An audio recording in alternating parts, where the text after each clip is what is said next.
Bonjour et bienvenue si vous nous rejoignez. On est toujours dans le salon Your Future avec ces masterclass en live, des masterclass interactifs, puisque c'est ça le but aujourd'hui, c'est de pouvoir partager avec vous. Vous êtes peut-être chez vous, mais vous allez pouvoir interagir en nous posant des questions via le chat. Nous sommes en direct. Je dis nous parce que je ne suis pas toute seule. Vous l'avez remarqué, je suis quand même dans un lieu emblématique. Ça s'appelle la Rocket Space. La Rocket Space, on l'a nommé. C'est le vestiaire du Parc des Princes. Donc c'est pas rien quand même pour cette masterclass. Alors là, on va aborder un nouveau sujet. On va parler de l'importance du design dans l'entreprise. Puisque bon, de nos jours, le design est devenu un outil essentiel, voire obligatoire dans une entreprise. D'année en année, on assiste vraiment à des évolutions technologiques et on remarque que le design a dû s'adapter à ces nouvelles technologies, notamment avec le digital. Pour approfondir le sujet, j'ai la chance de ne pas être toute seule lors de cette masterclass. On va accueillir Céline Lévy. Céline Lévy, qui est directrice des programmes à l'École supérieure de design de Troyes. Céline, vous êtes la directrice des programmes École supérieure du design de Troyes. Bienvenue. Exactement. Bienvenue. Alors, c'est vrai que voilà, le design, on va rentrer dans le détail dans quelques instants, mais est-ce que vous pouvez nous parler déjà de l'école, en quelques mots, pour qu'on comprenne bien à qui on a affaire ? L'École supérieure de design de Troyes, c'est 260 étudiants. On est une école qui a 15 ans. On propose 3 programmes de formation. On est sur un site assez enchanteur dans le centre de Troyes, mais dans une ancienne abbaye du XVIe siècle. Ah, sympa. Avec un grand parc arboré, donc assez propice à la créativité. On a une équipe d'une quinzaine de personnes, à la fois une équipe pédagogique et une équipe administrative. Donc on est dans un suivi assez individualisé, donc c'est vraiment une chance par rapport à la qualité de la pédagogie et pour les étudiants. Et on a évidemment un réseau de 70 intervenants extérieurs qui sont des professionnels. On a un philosophe, on a des ingénieurs, des architectes, des designers qui viennent d'un peu partout en France et de l'étranger pour partager le temps d'un cours, d'un projet, d'une année, leur expertise, leur expérience professionnelle. Voilà. Et alors, quelles sont les spécialités que vous proposez au sein de l'école ? Parce que le design, c'est assez large. Quels sont les programmes que vous avez, les formations que vous proposez ? On propose 3 programmes. Un programme en 1 an qui s'appelle Assistant Designer Web, très technique, autour de tout ce qui est numérique pour créer des applications et créer des sites internet. À la fin de 9 mois de formation, il y a un stage de 3 ou 4 mois qui permet un tremplin vers l'emploi. Et l'idée, c'est d'intégrer une équipe pour savoir parler aux communicants, savoir parler aux développeurs web et créer du site internet et de l'application. C'est une formation qui est labellisée par le ministère. On a une formation en 3 ans qui s'appelle designer graphique, où là, l'objectif, c'est vraiment, par les formes, les couleurs, les images, faire passer des messages, donner du sens à l'image. Et une formation en 5 ans qui s'appelle designer concepteur de projet, où là, on est plus sur du design global. On va parler de design graphique, oui, mais aussi de design produit, design d'espace, design numérique, design de service. Et donc, ces formations sont visées. On est donc en termes de reconnaissance sur le niveau de reconnaissance ministérielle et nationale le plus élevé possible. Bon, ça, c'est bien. Déjà, c'est un gage de qualité. C'est un gage de qualité. Il y a une vraie différence entre ces différentes formations ? Oui, grosse différence ? Grosse différence à la fois sur la vie dans l'école, ce qu'on y fait, et à la fois dans les métiers auxquels on peut prétendre en sortant. La formation assistant designer web, c'est vraiment application et site internet, un métier très technique, toujours en équipe. Le design graphique, là on est sur des métiers où on donne du sens à l'image et on travaille l'image. Et on peut être directeur artistique quand on sort, on peut être infographiste. Et le programme en 5 ans, là c'est beaucoup plus global, ça s'appelle concepteur de projet parce que le designer va être au centre d'un projet et va parler parfois à des architectes, parfois à des ingénieurs, parfois à des designers de chaque discipline. Il va avoir cette vision globale pour apporter de la valeur pour ses partenaires. Donc on peut choisir d'emblée différents parcours. Et est-ce qu'on peut changer après, si on rentre, je ne sais pas moi, dans une des formations, est-ce qu'il y a des passerelles après ? Les programmes ont été pensés dans leur individualité. Après, rien n'est jamais impossible. C'est pas figé. C'est pas figé et selon l'ouverture, l'appétence, les étudiants peuvent faire des démarches pour évoluer et changer. Dans ce secteur. Parce que design, c'est un mot qu'on entend depuis des années, mais on ne sait pas forcément à quoi ça correspond. À plein de choses. Ouais. Y a autant de définitions du design qu'il y a de designers. Ce n'est pas un adjectif. Ouais. On peut le qualifier, moi par exemple j'ai envie de vous parler du design comme d'un processus créatif qui va répondre à une problématique pour améliorer, changer, développer. Et les réponses peuvent être graphiques, peuvent être produits. En tout cas, il y a toujours cette matérialisation. Il y a une dimension créative, des étapes de méthode de design, et puis une matérialisation qui va répondre à un enjeu. Donc différentes branches, du graphique, design de l'espace, design produit, c'est ce que vous êtes en train de nous dire. Mais comment vous faites pour former les jeunes? Est-ce qu'on forme les jeunes de la même manière en fonction de ces branches-là? Est-ce qu'il y a un tronc commun ou est-ce qu'il y a vraiment des spécificités? Il y a donc un processus, une méthode de design. Après, selon chaque designer, certains vont donner plus d'importance à la partie observation, d'autres à la partie expérimentation, d'autres à l'échange sur le terrain avec les usagers. Mais dans tous les cas, qu'on soit designer graphique, qu'on soit designer produit, designer global, on va parler aux usagers, on va s'intéresser aux usagers et on va matérialiser. La réponse d'un designer n'est jamais un tableau Excel. D'accord.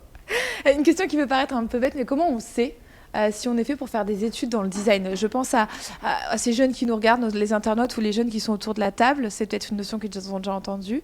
Mais comment se dire, OK, ça peut être pour moi? Si on a une fibre créative, je dis une fibre, ça peut être une envie en fait. C'est pas forcément des compétences, la créativité, on peut le voir comme un muscle, c'est à propos vu le lieu, et ça se travaille en fait, ça se développe et certains ont du talent, mais le talent se développe forcément, se travaille. Et dans les études de design, on va les accompagner. On a beaucoup de jeunes qui se disent je suis nul en dessin, je ferai jamais du design. C'est ce que j'allais vous dire. Même si on est nul en dessin, comme moi par exemple, on peut quand même se lancer. On peut quand même se lancer. L'objectif de l'école, c'est de former à plein d'outils possibles. Et donc on a 1, 3 ou 5 ans pour vous former à tous les outils du design. Il faut par contre que vous soyez ouverte, curieuse. Un brin d'audace est bienvenu aussi. Ouais, les maths, c'est important. Les maths, c'est important. En fait, l'une des différences entre un artiste et un designer, c'est que le designer va s'ancrer dans une réalité, innover par la contrainte. Donc, à un moment, construire une maison en nuage, ça peut être rigolo en termes de créativité, mais dans la réalité, on ne sait pas le chiffrer. Un designer va souvent parler avec des clients ou avec des interlocuteurs qui vont devoir créer une affiche, fabriquer une table. Et dans ce genre de situation, il y a un budget à établir. Et le designer doit savoir sommer pour deviser, savoir... Donc avoir des notions quand même, effectivement. Alors, voilà, on ne va pas demander des suites vectorielles très complexes. Par contre, la viabilité économique est un élément important à prendre en compte pour un designer, de la même façon que la faisabilité technique. Si je fais une chaise et qu'elle ne tient pas, ça ne sert à rien. Ça va être plus compliqué. Voilà. Ça peut être joli, mais ça va être très fonctionnel. Ouais. Voilà. Donc il faut allier les deux. Donc ça. Les prérequis pour résumer, si on veut se lancer dans ce genre de carrière. Curiosité, envie. Voilà. C'est déjà bien. Mais c'est deux belles qualités. Alors comment vous formez vraiment à cette discipline qu'est le design? Comment ça se concrétise? On a compris qu'il y avait plusieurs branches au sein de votre école, mais on est sur quoi, un tronc commun? Est-ce qu'il y a des projets qui sont mis en place pour les étudiants? Ouais. Le métier de designer est très souvent un métier de projet. Donc avec un brief, une demande. Ça peut être d'une entreprise, ça peut être d'une institution publique. Et il y a toute une méthode pour arriver à la solution. Donc on va, nous, avec nos étudiants, les former avec des cours de transmission de connaissances. On va parler par exemple, l'histoire du design. On va parler de typographie, de mise en page. C'est des outils qu'on va transmettre dans le cadre de cours avec une pratique nécessaire. Toute cette culture et ces outils, elles s'appliquent dans des projets. Donc, transmission de connaissances, oui. Pratique dans le cadre de cours. Mise en pratique dans le cadre de projets. On a une 40aine de projets par an pour nos étudiants qui sont tous réels à partir de la 2e année. C'est des partenariats avec des entreprises, avec des institutions publiques. Et donc, les étudiants voient régulièrement leurs propositions mises en œuvre voilà, dans la réalité. Super. Il y a aussi des conférences des professionnels qui viennent partager leur secteur, partager leur métier, des visites d'entreprise. Il y a des stages. Donc voilà, toute une série de possibilités de mettre en pratique et de développer ses compétences. Et d'explorer vraiment le monde du travail. Voilà. Vous avez des exemples de projets comme ça qui ont été faits dans l'école? Ouais. Qu'est-ce que vous voulez comme type de design pour exemple de projet? Oh, je sais pas, faites-moi rêver. Je sais pas. Alors un exemple de projet de design graphique. Ouais. On a un jeune vigneron qui est venu nous voir. Il récupérait quelques hectares de sa famille et il voulait lancer sa propre marque de champagne en biodynamie. Il n'avait aucune idée de par quel bout le prendre en termes d'image et de commercialisation. Et donc, une équipe d'étudiants s'est formée en petits groupes et a travaillé sur le nom de l'entreprise, le logo, les couleurs, la charte graphique, tous les produits dérivés, évidemment en écoutant et en tenant compte de qui était ce jeune vigneron. On est sur un secteur où il y a des codes très stricts, on est sur le monde du luxe, on a une dimension terroir très importante, donc comment je transmets tout ça par du design graphique, en faisant naître une marque. Il y a eu le résultat a été probant. En tout cas, le vigneron était ravi et très surpris de la variété. Avec un même brief, les propositions étaient extrêmement différentes. Mais ça, donc on est sur design graphique, mais aussi design produit, là, si je suis bien votre logique. Je peux vous donner un exemple de design global, comme ça. Oui. En fait, le design global, c'est une porosité entre les différentes disciplines du design. On est à 3, donc je reste sur la thématique champagne. J'en ai une illustrante. Ça me plaît. On a une maison de champagne qui a ouvert une boutique, qui voulait ouvrir une boutique et qui a fait appel à nos étudiants pour travailler l'espace. C'était dans une ancienne grange. Donc là, la question s'est posée de l'espace au niveau architectural, au niveau luminaire, au niveau flux des clients qui vont rentrer dans cette boutique, au niveau espace et expérience, à un endroit où on déguste, à un endroit où il y a les produits. Donc là, on regarde l'espace. Ensuite, on regarde les produits. Je dois dessiner le bar à dégustation, dessiner la caisse, ou peut-être qu'il n'y a pas de caisse, dessiner les présentoirs, les coupes, les bouteilles, et tout ça donc dans cet espace, en respectant les codes très rigides d'une marque de champagne extrêmement reconnue. En fait, ça englobe tout. Enfin, ça me fait penser à de l'ingénierie, ça me fait penser à du marketing. Clairement, pour revenir peut-être sur le vigneron, il y a un impact énorme. C'est vrai qu'un logo, une marque, une identité, avec tout ce qu'il y a sur le marché, les marques, la concurrence, en fait, c'est le cœur du marketing, le design. Un peu. On a dans notre groupe une école de management avec donc des étudiants qui étudient le marketing. On aime bien rassembler les étudiants managers, les étudiants designers. On a aussi des écoles, des confrères ingénieurs dans le territoire. Et donc, on fait souvent des projets où on rassemble les disciplines. C'est transverse. Et les approches sont très différentes. Donc, un étudiant en marketing ou un professionnel du marketing va avoir des réponses assez différentes et des outils pour les illustrer assez différentes d'un designer. Mais en tout cas, l'échange est toujours très riche et complémentaire. Ça fonctionne bien. Ouais. Donc là, on a compris que ça pouvait toucher plusieurs branches et que les étudiants étudient plusieurs domaines. À l'inverse, quels sont les clichés qu'il faut oublier ? Qu'est-ce qu'il ne faut pas s'attendre à étudier lorsqu'on rentre dans votre école ? Si vous voulez être expert comptable, ne venez pas, par exemple. Par contre, et c'est ça l'un des éléments qui est assez génial dans le design, c'est que ça touche à tout. On a des projets qui touchent à l'équitation. Une étudiante qui a inventé un langage graphique pour faciliter l'apprentissage du dressage en équitation. On a une étudiante qui a travaillé sur comment transmettre la culture ou les cultures d'Afrique de l'Ouest, et donc en utilisant le tissu wax, dessiner toute une ligne de vêtements. Avec cette ambition de promouvoir la culture.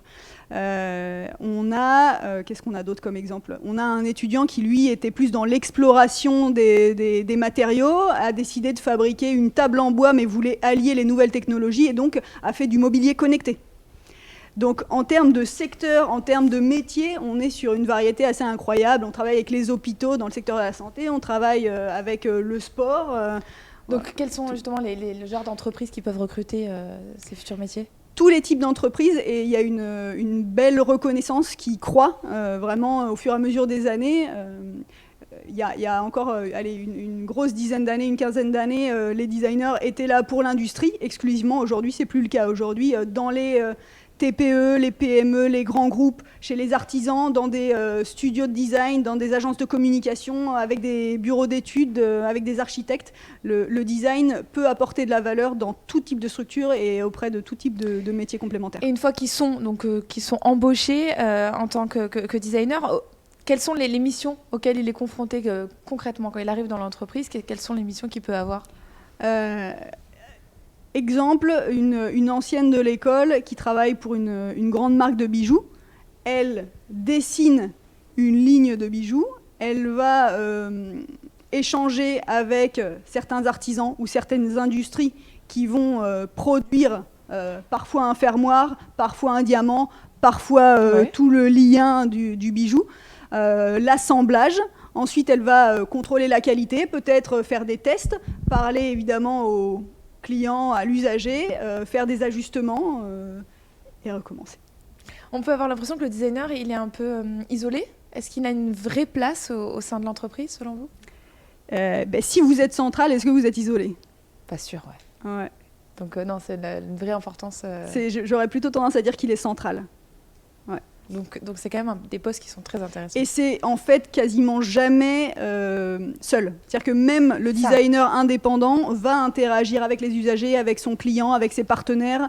Selon l'ampleur du projet, il peut être amené à travailler avec énormément de monde et toujours en équipe. Oui, c'est ça. On est loin des idées reçues. C'est vrai qu'on a l'impression que le designer, il est dans son coin, tout seul à dessiner. Il fait son petit dessin. Mais non, il y a beaucoup d'interactions avec beaucoup d'acteurs de l'entreprise. Alors, on parle du design, on a invoqué un petit peu le numérique pour le coup. Est-ce que vous arrivez à vous projeter dans vos formations sur ce que seront les usages de demain en entreprise? On s'y essaie. Il y a de plus en plus, depuis les années 2015 à peu près, des études qui sortent et qui montrent que plus de 80% des métiers de 2030 n'existent pas encore.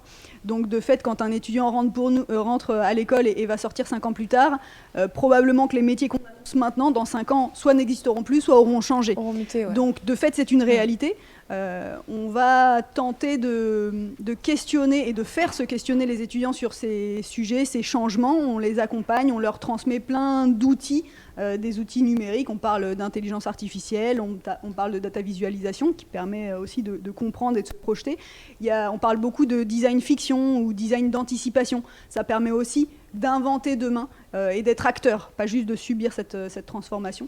Donc ça veut dire quand même que pour s'adapter, il faut une appétence aux réseaux sociaux tout de même.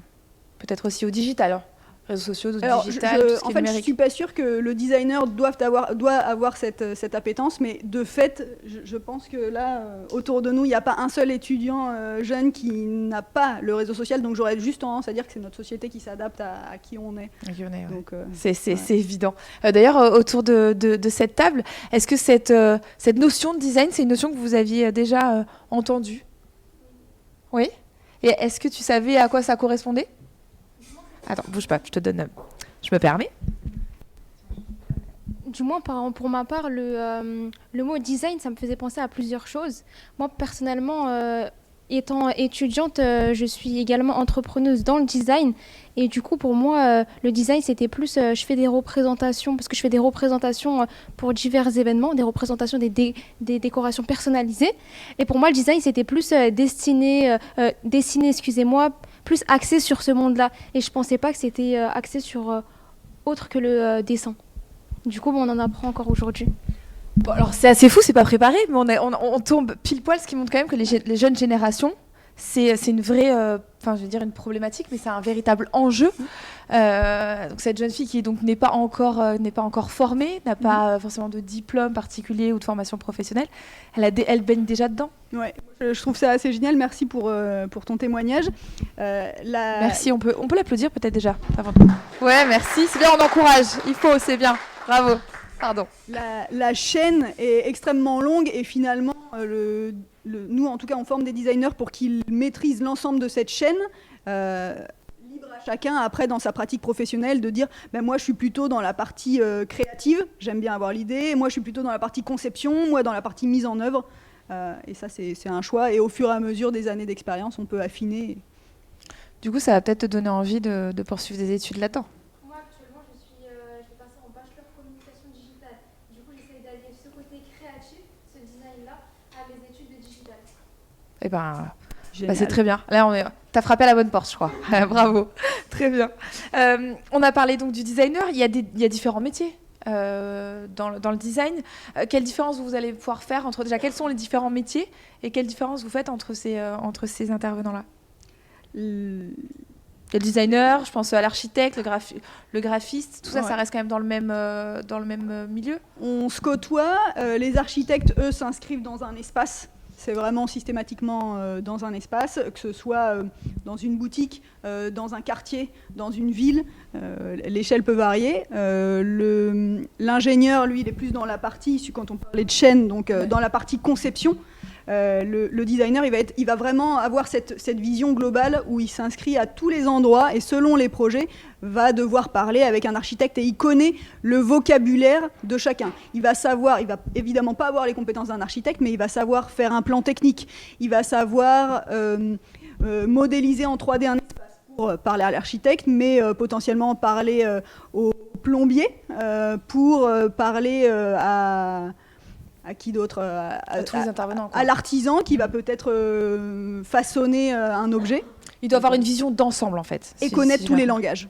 D'accord. Mais à chaque fois, quelqu'un qui se forme au design, c'est un designer. Il y a un métier. C'est ça. En gros, d'accord, ok. Designer, après, designer graphique, designer global. Mais c'est un designer. On forme au métier designer. Ouais. C'est plus clair pour moi. Et donc, du coup, il y a quand même beaucoup de débouchés par rapport à vos formations. Là, la question qu'on peut se poser, c'est on voit que cette jeune fille a déjà commencé un petit peu sa formation toute seule, on va dire. Est-ce que vous proposez de véritables débouchés avec les formations que vous Aujourd'hui, je suis assez ravie de constater qu'on a 98% de nos jeunes diplômés qui trouvent un job dans les 6 à 9 mois après leur sortie d'études. Donc on est vraiment sur un taux d'employabilité qui est énorme. Selon les envies, nous, on met l'entreprise au cœur de notre pédagogie. Donc vraiment, sur l'ensemble des études, il y a des cas réels, des cas pratiques. Donc nos étudiants sont ancrés dans un marché et ont beaucoup de contacts tout au long de leurs études. Des stages, de la pratique, des projets, développent leur réseau et donc auront tendance à être designers plutôt intégrés à une structure.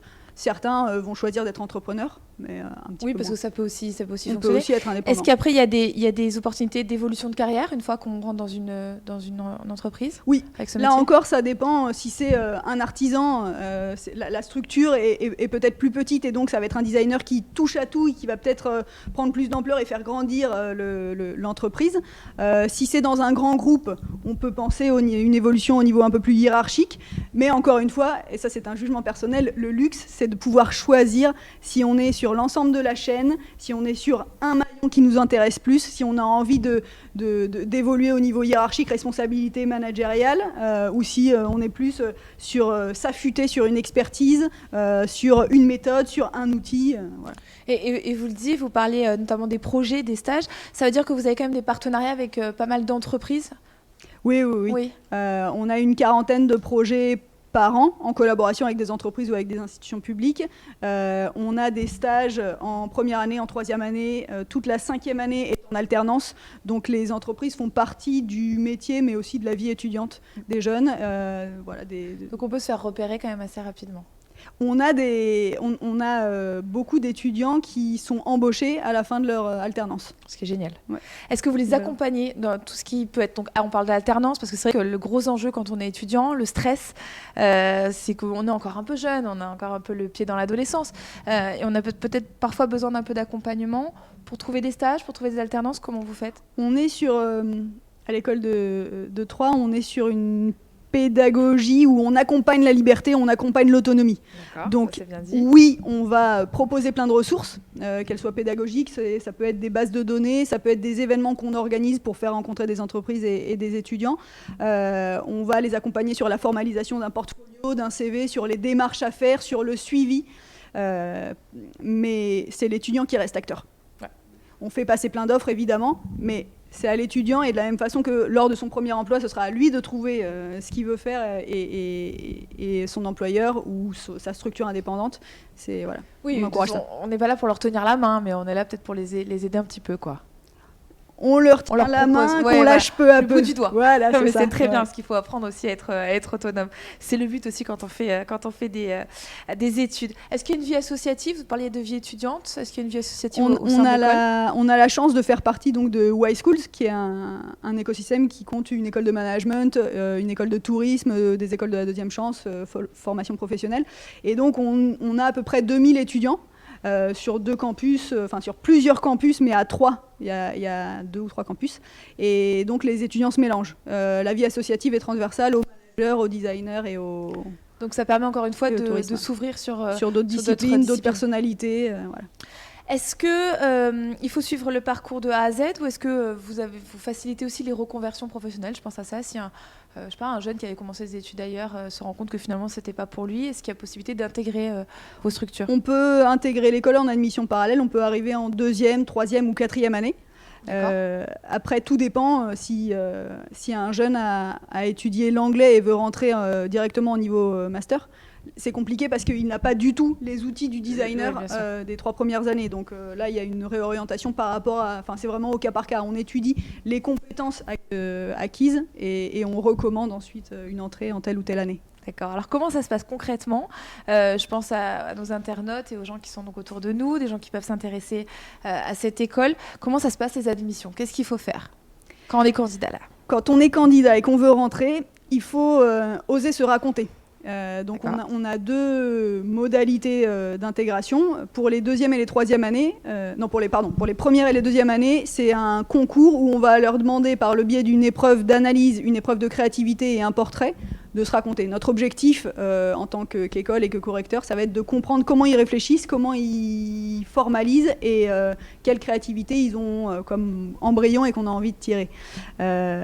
Donc ça, c'est une épreuve, on leur envoie par mail, ils ont une semaine pour y répondre, ils nous renvoient et ensuite il y a les admissions.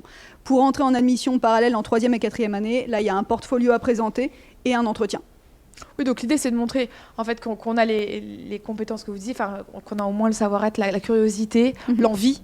Voilà. Vous voulez des étudiants qui sont motivés en fait. C'est ça. Mais il n'y a pas de prérequis particulier, à part avoir validé un bac, j'imagine. Ouais, le bac est indispensable. Voilà. Si on veut rentrer en 3e ou en 4e année, il faut évidemment qu'on valide, qu'on confirme une certaine maîtrise des outils. Exemple, si je veux être designer graphique et que j'ai aucune idée de la maîtrise des logiciels de la suite Adobe, compliqué. On ne va pas directement rentrer en 3e année. On va être un peu plus au début. Peut-être repartir un petit peu en arrière. Est-ce que vous auriez envie de leur donner quand même, peut-être pour clôturer, le petit conseil pour sortir un peu son épingle du jeu dans ce domaine La passion, l'envie, la curiosité. Ça va vraiment être ça. La vie professionnelle est suffisamment longue pour qu'on la subisse pas, mais qu'on la choisisse. Donc l'envie et l'amusement, je trouve, s'illustrent toujours et on le valorise. Il va y avoir encore en plus des métiers de demain, c'est vraiment, il va se passer encore plein de choses. Vous le disiez, on ne sait pas le quart de ce qui va y avoir. Donc il y a une ouverture, une curiosité et accepter ce qui arrive et accepter et vouloir y participer. Eh ben, je pense que ça sera le mot de la fin, sauf si vous voulez rajouter quelque chose. Parfait. Mais ça me paraît assez clair. Merci à vous, Céline Lévy. Merci à vous autour de cette table pour votre concentration et votre participation. C'est toujours un plaisir. Merci à vous aussi. Vous l'aurez compris, il y a encore vraiment un bel avenir pour ces métiers du design. Donc, si vous avez une appétence, si vous êtes curieux, en tout cas, si vous voulez vous lancer dans l'aventure, vous savez à quelle porte il faut frapper. Merci à vous, à très vite.